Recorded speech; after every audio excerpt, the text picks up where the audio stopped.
Well, hello there. I'm Pete LaFrance, the old Growler. Welcome to Meeting Expectations. If you're new here, what we do is we take a look at a can or a bottle of beer and we read what's on the label, what they're trying to sell us. We crack it open and see if it meets expectations. If you really enjoy these programs, please click on the subscribe button and the bell. That way you won't miss any of our presentations, and a thumbs up would be really appreciated. All right, for those of you who have been here before, here we go. All right, from the Indeed Brewing Company, we have a Double IPA. It's called Giant for a Day. Giant for a Day. All right. And it's got a picture of a giant on there. Yep, okay. And it says that it's got 8%, 9% alcohol by volume and 60 IBUs. Supposedly it says notes of, and it has a picture of a pine tree, a lemon it looks like, and then a gear that says fresh. It says that it is enjoyed best by the date on the bottom, and this was canned on February 21st of this year, and it says it's best to be enjoyed by 6/21/22, 4 months later. So it's certainly we're right on time for this one, and that is about it. That's what they and the folks at Indeed Brewing Company sent me this, so they said, let's see if I can meet expectations. All right, well, a double IPA, we've got a lot of hops to it, but when I saw that it had 60 IBUs, I was expecting it to go into the 80s or 90s, you know, but so it is. Okay, if it's a double IPA, you know, it might be that it is a dry hopped IPA, and that way you would get certainly, well, all right. A double IPA and with 80 IBUs. Okay, I'll tell you what I'm expecting. I'm expecting I'm expecting an IPA that's not going to scare me. It's not going to be overpowering. It is going to be a pleasant introduction to possibly to some interesting hop flavors. So that's what I'm looking for. This isn't going to be a powerhouse, kick in the teeth IPA. It's going to be almost, I wouldn't say an introductory or a gateway, but that's pretty much what I'm expecting is a gateway IPA. Okay, let's crack this open and see if it meets expectations.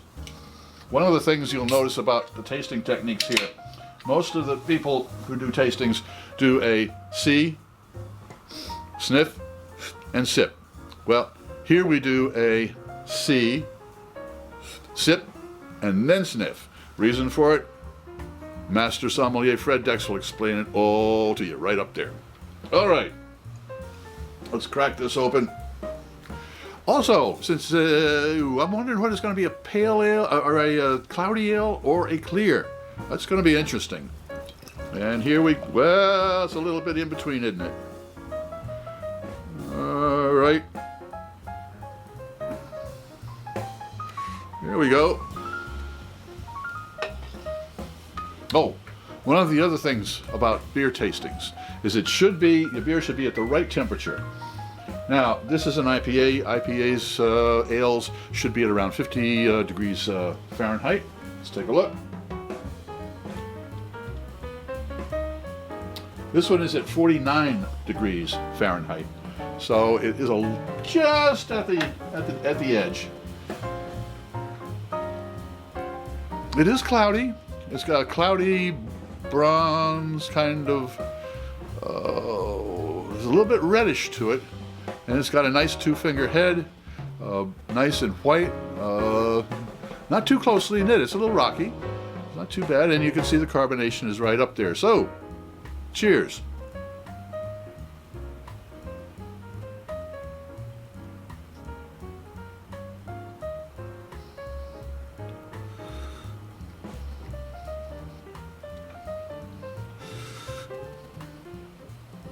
Okay, it is a hoppy. It's a hoppy brew, no doubt about it. And there is a lingering sense of pine. There's a very tightness to the back of the throat, which I put down to the hops in the boil, because that way it extracts the oils from it. These are not volatile oils that will you can get as an aroma, but they're there. Not too easily identifiable, but definitely a sense of tightness to the flavor. Okay. Again, it's pretty much there. When I say hop flavor, a hop aroma, it is a kind of it is as if you take a leaf, a green leaf, and crush it up, and add a little bit of. Sometimes it would be peppermint, sometimes it would be spruce tree, sometimes it would be grapefruit, sometimes it would be lemon, sometimes it would be lime or orange, blackberry. Those are the different flavors and aromas that hops have, and they're very distinctive. And this one does have a distinctive hop aroma, but it is not a distinctive hop. In other words, it's kind of a generic hop aroma on this one.